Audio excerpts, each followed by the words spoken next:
Go. Hello, good morning here in Toronto. I need to turn something off. Okay, here we are. Thank you for joining us this morning. Very excited to do episode 2 of MusiCafe. We have a very good friend of mine who will be joining us shortly, but first, we're going to show a little bit of what he does. So let's see one of his most recent concerts.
So that's a concerto from Cancelli, and I am very, very happy to bring into our conversation my friend Julian Milkis, who is here in Good Toronto. morning, Hi, Art. Julian. Good morning. How are you?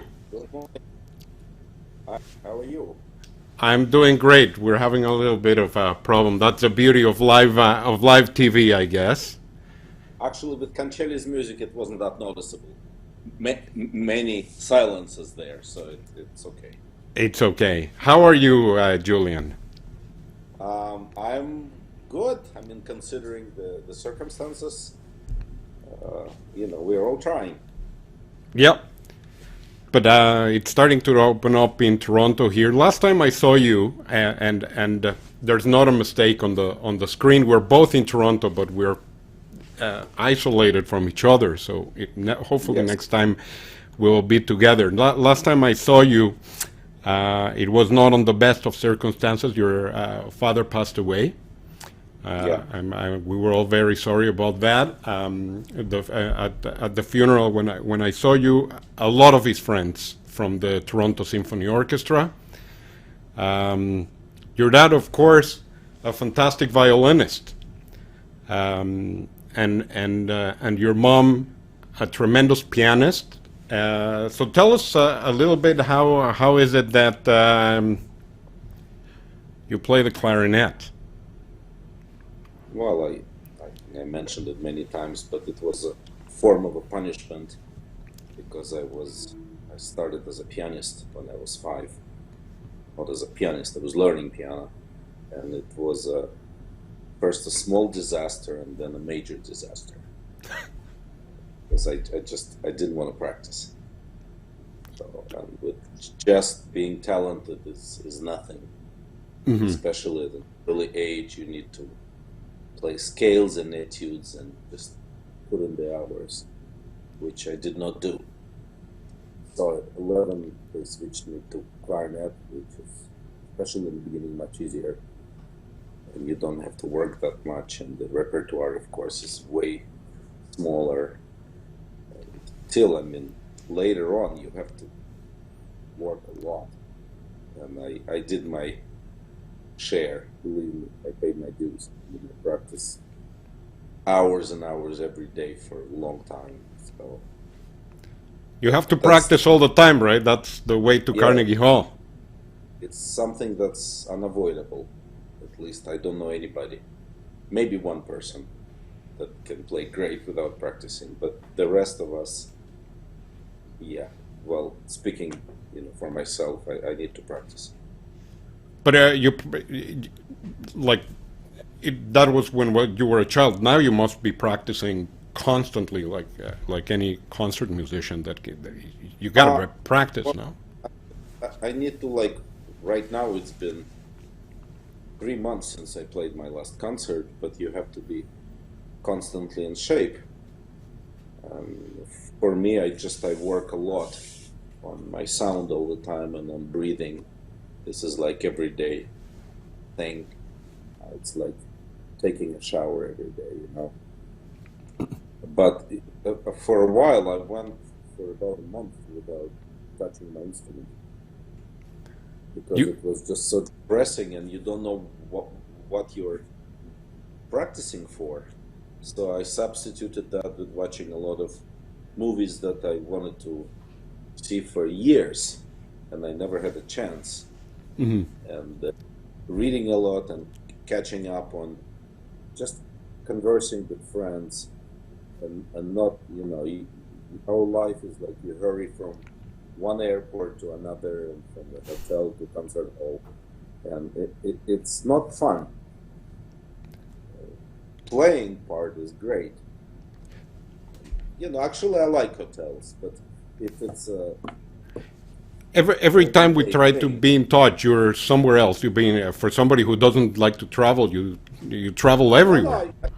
I shouldn't say I don't like to travel. I do like to travel, but it's with careers, it's like no middle. You either have it or you don't have it. Hmm. Uh, so, I mean, right now I miss it. I miss it a lot. I miss flying, and I miss traveling, and I miss meeting people, and of course, the main part I miss performing, and I miss communicating with musicians, with my colleagues, with my friends. So it's different, and it's going to be different for a long time. You've been all Because over the world. You've played any concert house I mentioned. I'm going to. Yeah, I played there, and with that orchestra, I also play with them. Um, yeah, Obviously, you no, come. actually, Yeah. a lot of orchestras I haven't played with that I would like to still. But yeah, I've been pretty much all over the place. Um, yeah, it's adjusting to what we're doing now is difficult. So, but the good thing is that I'm with my mom. She really needs me. She's getting on. She's 91, and especially after my father's passing, it's uh, it's very difficult on her. She Right. can be alone, and so I'm like her living partner, taking care of things, Do shopping, you? cooking. How much do you share music at this point of her life with her? Is she Uh, getting it to the piano every now and then? no, no, no, no, no. It's been a while. We played last time. She was maybe actually 88, Hmm. I think, or even 89. Yeah, but she can't see that well now, and it's just physically it's very difficult. So we How? talk about music. She listens to music every night before she goes to sleep. We have a channel with classical music, fantastic recordings of Berlin Phil and Vienna, and best orchestras. So, and we talk about it. Of course, we talk about my father. So he was like a major figure on the music scene, not only in Toronto and Canada. And Well, he all was a over the conductor. place. Yeah, he was a conductor of Canada Youth Orchestra for many years, and you know, it's funny. I go to some obscure places. I remember I was in Malta, playing with Malta Philharmonic Orchestra, and a couple of people came up to me and said, "Are you a son of Yasha Milkis?" I said, "Yes." He said, "Oh my God, you know, he was our conductor, and we loved him." And so he, you know, I was pleasantly surprised, and it was so nice. So many people came to his funeral that I haven't seen in 30 years. His colleagues, students, people flew in, so it was very touching. You had to fly in as well. You were away. Yeah, yes, I flew in a day before. As soon as I found out, I jumped on the first plane And came back. and flew in.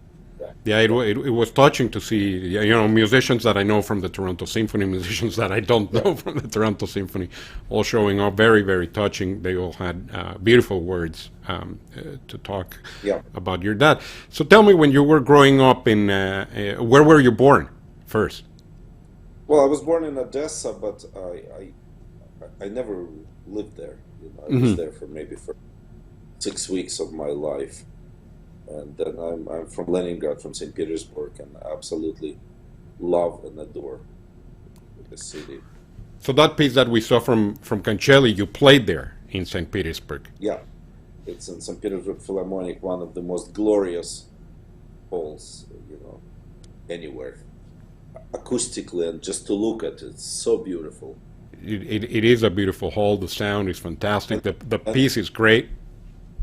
yeah, and very special audience there too. So it's a little bit snobbish, but in a good sense. They Well, know their music. It's like Vienna, you know. it's one of the capitals of music in Europe. On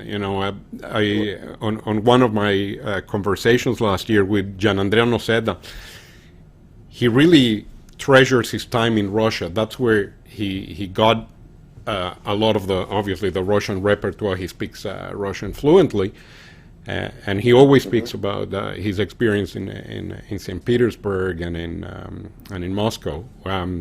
He met Valery Gergiev there, and Hmm. that's Hmm. what paved his the road. So you played there, and how did your parents push you? I'm sure they didn't punish you by giving you a clarinet. I'm sure they wanted you They did. to. They actually did. uh, but they really didn't push me all that hard. They pushed me on piano when I was little, but I mean, they pushed me a little bit, but I wasn't a protege. I was not a wunderkind. I was just a regular kid. So nobody really bet any money on me when I was growing up. So it came into force much later, and I have a very late career, really late. I mean, I was always busy. I started around when I was 25. I started concertizing after Carnegie Hall, but it wasn't sort of on a low level, mid level, and then only really in my late 30s and 40s it really started to go big. And now you're one of the most sought after clarinetists in the world. You've done some Well, work everywhere. I followed when you were doing your festival in Mexico. mhm. Very interesting. Yep, It I it had some remarkable musicians, my friends, some really top artists who performed there. the clarinet is an interesting instrument because it's not I'm saying not very conventional to be a soloist in a clarinet. It's not usual that orchestras will schedule concerto for True, clarinet or. it's true, but uh, first of all, not too many people know that it has third biggest repertoire. Piano we don't even count; it's above everything. But violin, of course, and then clarinet, not cello. It, I it thought has cello would amazing. be No, no. clarinet has incredible amount of. I'm just talking about concertos, Right. like a lot. Wonderful, wonderful body of work. I mean, in my repertoire, I have more than 50, and I would love to learn at least 10, 15 more. Just simply, I have to realize there is no time because some concerti uh, I should have learned when I was young, but it's just way too difficult to do it now. And the concerto that for sure would have been mine is Jean Francais that I love, and I never learned it because I heard there's a fantastic clarinetist, Charles Naidoo, and I heard him play it when I was maybe 21, and I thought, and I went twice. He played it two times. It was perfection each performance, and I thought I can never play it like this, so why learn it? Right. Which was stupid. I should have learned it. So there. So you mentioned the cello, and we have queued up here a piece that you play with a small orchestra and cello. If you want to give us an introduction before we hear it, we'll hear a couple of Sure. minutes of it. Yeah, it's with Alexander Rudin, who is absolutely remarkable, not only cellist, musician, conductor, pianist, and of course, amazing cellist. In my book, he's, the top. And the story with this piece, my father has been a friend of Rostropovich for many, many years, since 40s. And of course, I knew Slava since I was a child, and I was dying to play with him. And, he never mentioned, but of course, I was too shy to even consider it to ask him. But at the end of his life, I remember I saw him in Moscow, and I said, Slava, I've known you all my life. I was dying to play with you. And he said, what do you have in mind? He spoke with this thing. And I showed him a score of Mendelssohn, the piece we're going to hear. And he looked at it and he said, too difficult. I'm too old for this. Rudin, go to Rudin. So, which is the only correct decision was, and we played it with Alexander many times, and each time it's for me it's a pleasure and happiness to be on stage with a musician like that. Okay. So Mendelssohn, clarinet and cello. Let's hear it a bit. Hans.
An amazing piece, really like It is hard. a lot of hard. Yeah.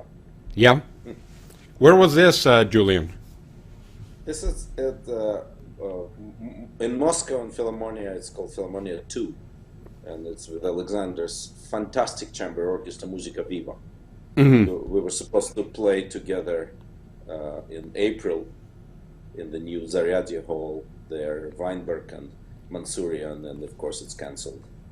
It was cancelled. It was supposed to be, I think, on 14th of April. Well, I'm sure it will start coming back. It's the Czech Republic We is hope so. already back. It always Yeah, comes Czech back. Republic is it's a small country in Austria. Places like USA and Russia, of course, it's more difficult. So, but of course, I mean, it has to stop at some point. I was listening yesterday to a conversation. The National Conference of Opera America was yesterday, and I heard one of their speakers saying this will accelerate some changes that were slow to change, especially bringing new audiences, just because of the whole situation. It was really interesting. That it's the opera, the classical music world. They've always tried to change a little, but there was never we need to change into. And I'm not saying that streaming is the solution, but it's part of the experience now. So how to handle it, and we'll have to see. Yeah, well, I can't imagine playing in an empty hall. I had some offers and I said no. And also doing live streaming from home. For some people it works. I don't like it. One thing is to talk and interviews, and it's wonderful. But playing, no. I mean, Glenn Gould loved it. He didn't like live audiences, and he recorded, and he was the king of that. Right. But But you I think feedback it's from just the audience, no? That's what I hear. absolutely. For me, it's essential. I need the feedback, especially like I'm obsessed with Giaconcelli, his music.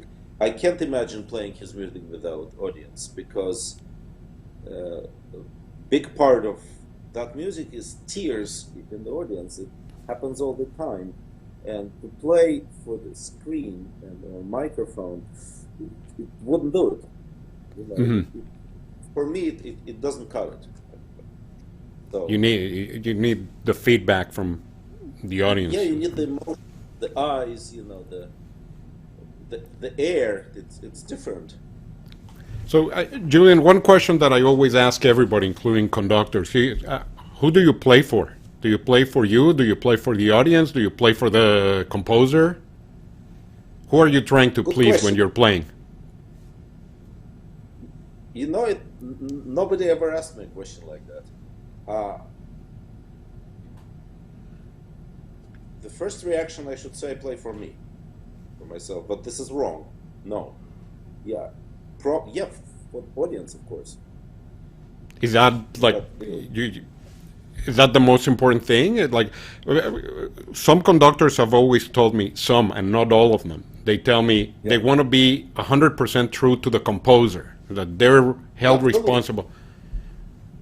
absolutely. But we're not playing for the composer. We have to be true to the composer. It's the most essential thing. We have to follow what's in the music. Interpretation, of course, it's important. It must be. It's very individual. But we have to be true to the score. but we're not playing for the composer. We're playing for the audience.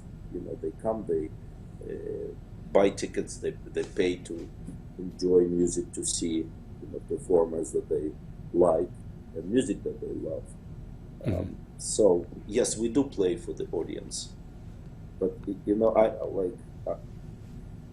when I studied with Benny Goodman, I was one thing that bothered me about him. He was such a perfectionist. It was really depressing, especially people who worked with him. It was very difficult. Mravinsky was like that.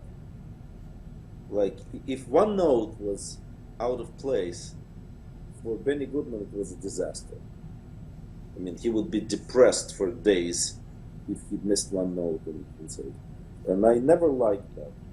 And now, with age, I find that I'm very close to that. And I can't stand it about myself.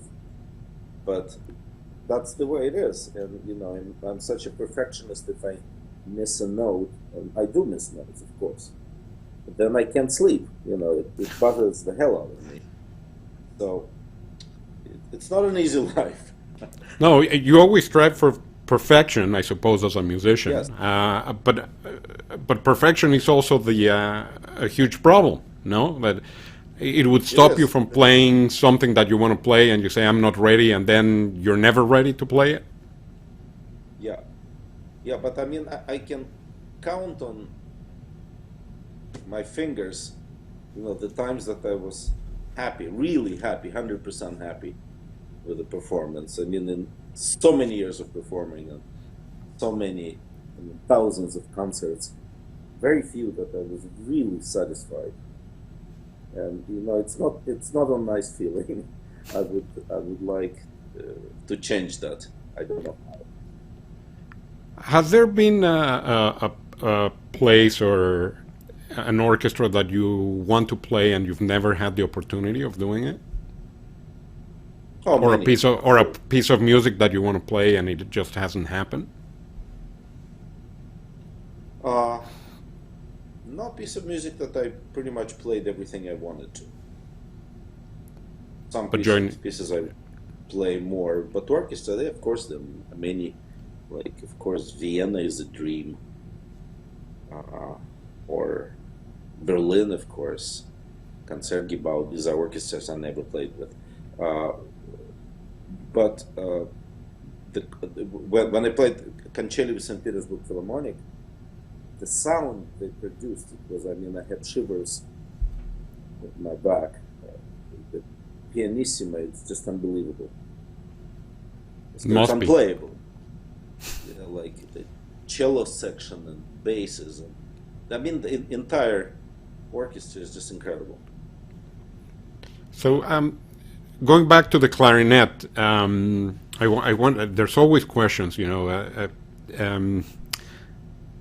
There's two instruments that are very close to the Jewish people. Of course, the violin, the fiddle, and the clarinet. There's no more Jewish sound than these two instruments. Do That's you true. do Klezmer. you the klezmer music exactly?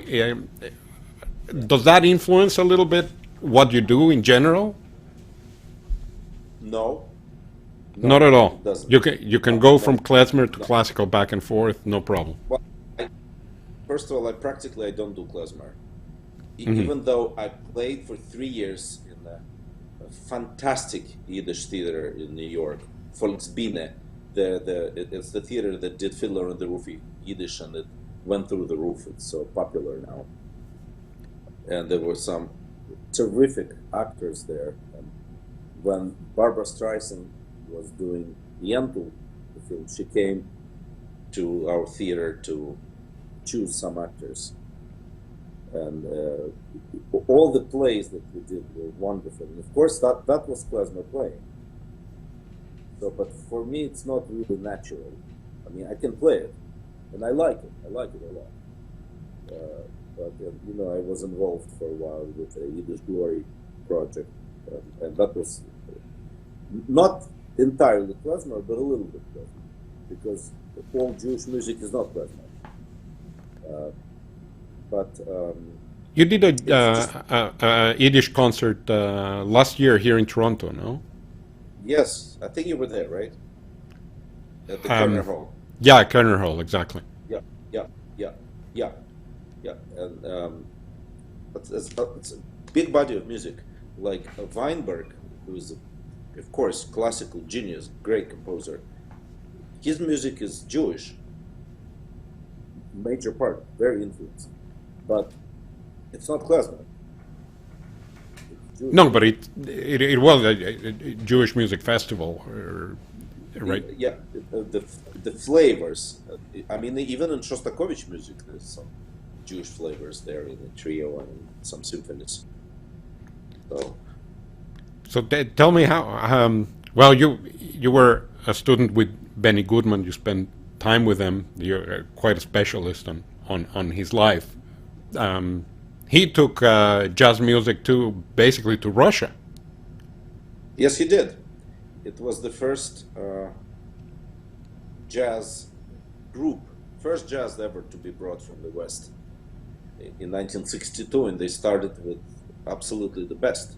He brought his band, which consisted, it wasn't really his band.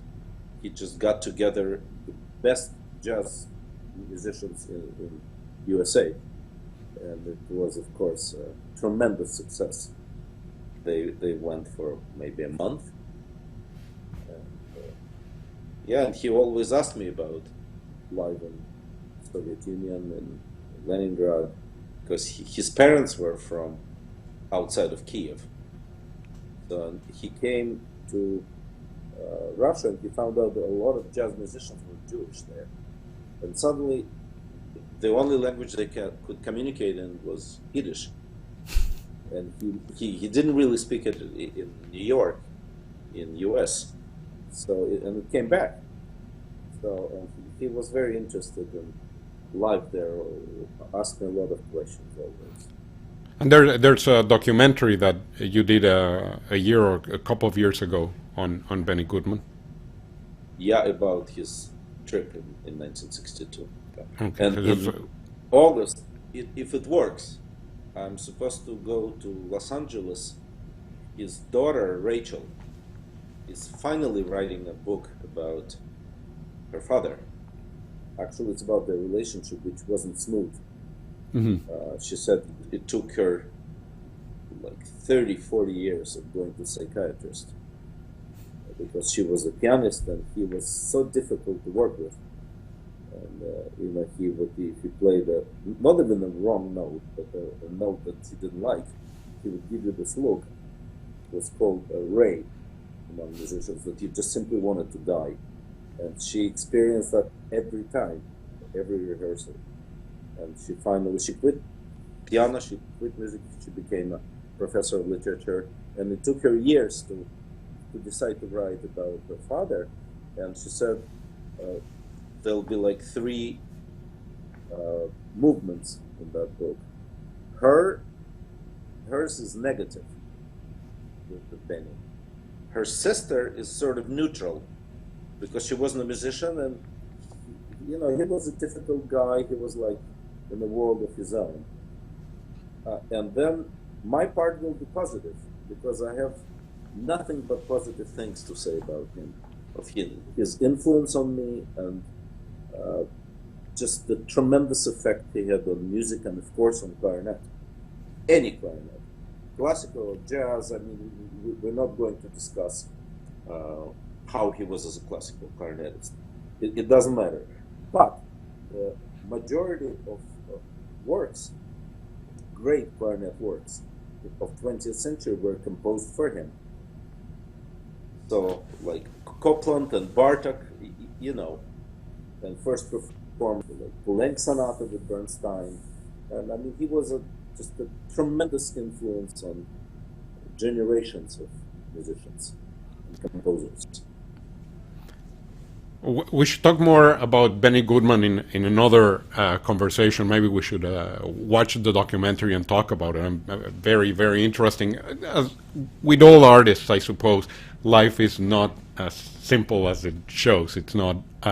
You're not on stage all the time, and there's, they've been trying to make a a movie about Bernstein for the longest time. It has never happened. It's complicated characters, and we're Bernstein, running. very complex.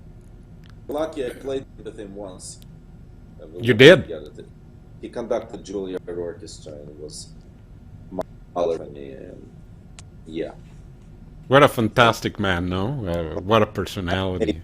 amazing. And we, like musicians, just loved him. He's I remember I played in Taipei. When was that? 1990? 1990, I think, yeah.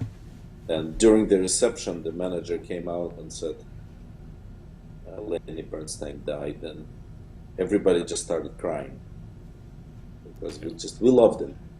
He was music. He was music. quite an astonishing personality. One of the most famous clarinet parts, of course, Gershwin in Rhapsody in Blue. That's how it starts. Hard to play. It's hard to play. He is the only clarinetist that I know. He could play the glissando from the lowest note. Because usually we do. I played it several times. We do a few notes like a chromatic scale, and then he did it from the low note, and it's extremely difficult. Also, there's actually on YouTube available. He's playing with Chicago Symphony, and during the run, at the end of the solo, he makes a big squeak, big mistake. And now that he's gone for so long, how did he allow? How he did not destroy that recording is beyond me. Knowing him and knowing how perfect he was, but it's available. Still great playing, but there's this big bad thing there. A fantastic piece. It's like that is like you play it and New York is right in front of you. It's a beautiful, beautiful piece. Dick Hyman, the great Last of the Mohicans, he is now about 94, and he has a recording in his home of the first take of that piece, and it's nothing like we know today. And Benny Goodman plays that run there, and it's like you hear, it's like a shtetl music, very Jewish. And then he reworked it, and then it's and became a Metropolis piece. No, it's like it's fantastic. Yeah, So let's hear Julian, another piece that you played. If you want to introduce the Tchaikovsky, because this is a beautiful piece to end our conversation. Obviously, we will come back, but let's hear this. If you want to introduce it first.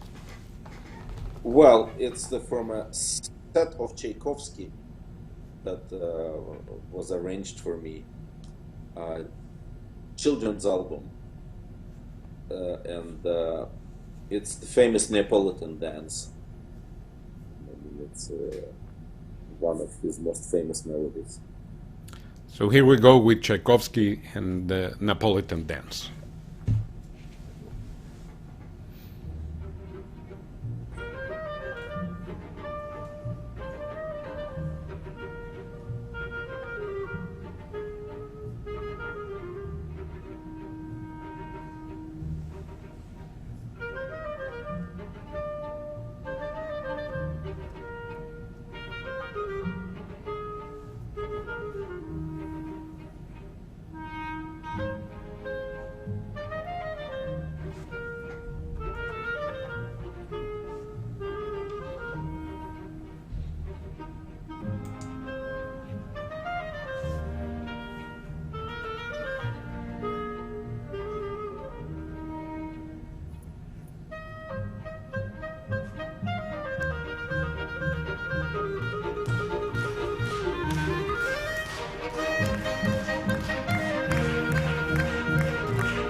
An amazing piece. Stop there for a second. Really, really an amazing piece.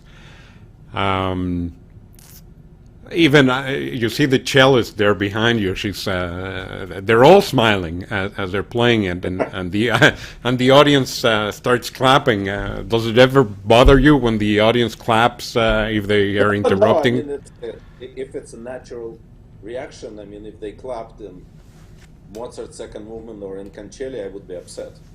But here it's great. Yeah, it's wonderful. It's music is always uplifting, and I guess in times like this, it's exactly it's exactly the medicine, no, that we need. That's right.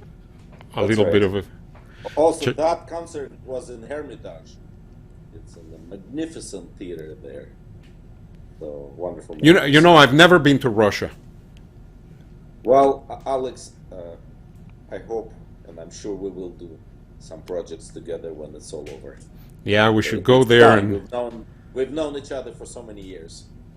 So we should go. I love Tchaikovsky. I mean, it's one of my. It's very hard to say who's your favorite composer, but certainly he's up there, and I really want to go with you because I'm German.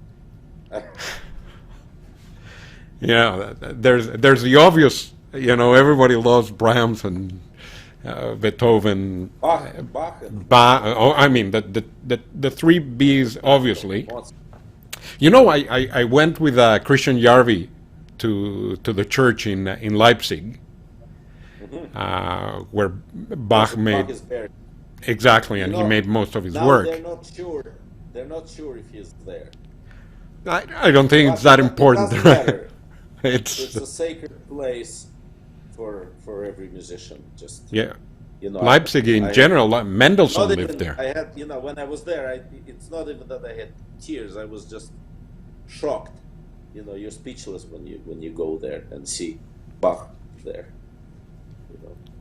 Fantastic. So I hope we will go together to St. Petersburg, and we can and maybe in a couple of weeks we can talk a little bit more about Benny Goodman and some good stories there. I'm sure. Let's talk about Cancelli. I can talk about him for hours. Excellent. Julian, thank you very much. It's been a pleasure. It's always fun to see you. Thank you. I want to tell all our viewers that this Saturday I have another friend coming to be with us remotely, this time from Montevideo, where he's stuck. My friend Stefano Poda is going to be joining us. He's a fantastic guy, also lighting designer, opera director, choreographer, fantastic artist. So join us at 11 a.m. Eastern Time, 5 p.m. Berlin, and any other time you can ask us. Leave us your questions if you want ahead of time on Facebook or via our email or our website, whatever you want. And Julian, thank you again very much for joining us. Thank you so much. And we will see you again very soon. Thank you all. Wonderful. Bye-bye.